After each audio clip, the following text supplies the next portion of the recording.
Okay, pakinggan natin to. Nakahanda na kami. Mahal na Pangulo. Sino nagsabi? Ating mga kasanulahan or Armed Forces of the Philippines. Pakinggan natin, guys.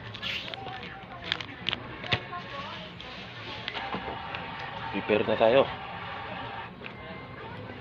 Oh, lakasan natin. Yun. Astig do. Astig ang uniforme ng ating AAP, oh. Marin siguro ito. Galing. May sniper, oh.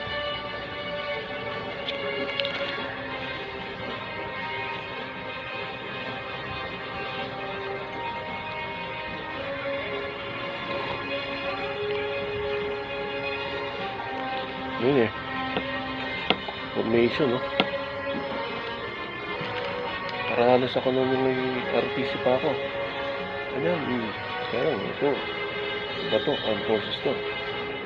May mga tangke, oh. Howitzer, oh. Ang matalin yan. Meron pang parachute, oh. Naglundagan yung mga airborne. Dami na. Naka-commander ng naka-hit na commander, oh. General sigurado yun. Postal general.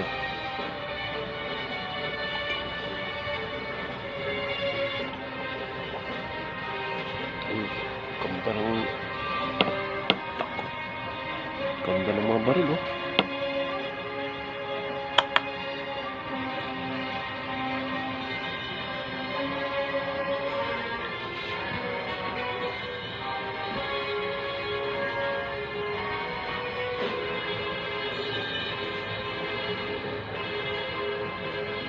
Go Philippines. Go AP.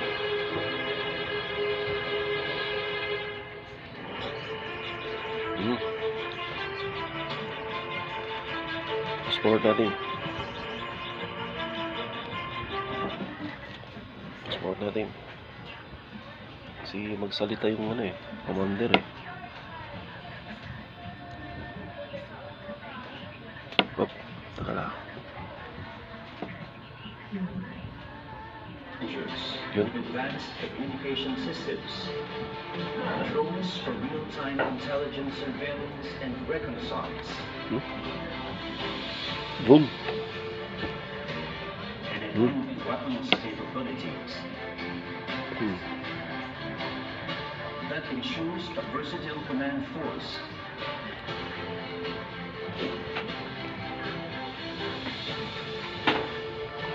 Ang mamatay ng dahil sa'yo.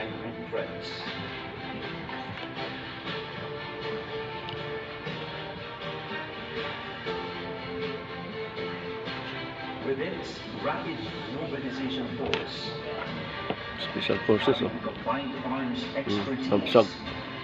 joint force Airborne. ready, strong sense of adaptability to any situation, and a commitment to the people.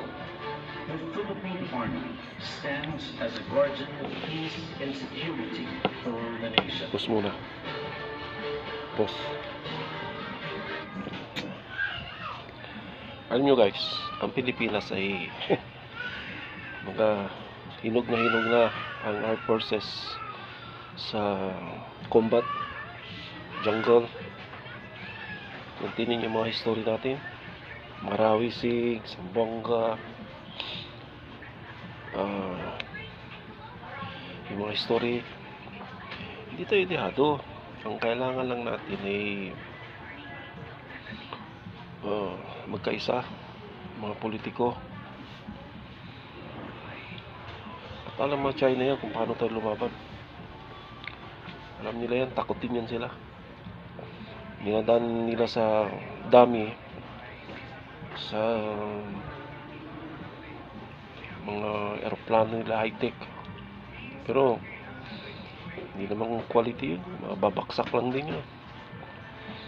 Mga barko nila malalaki. Dami nila. So, Pilipinas natakot din.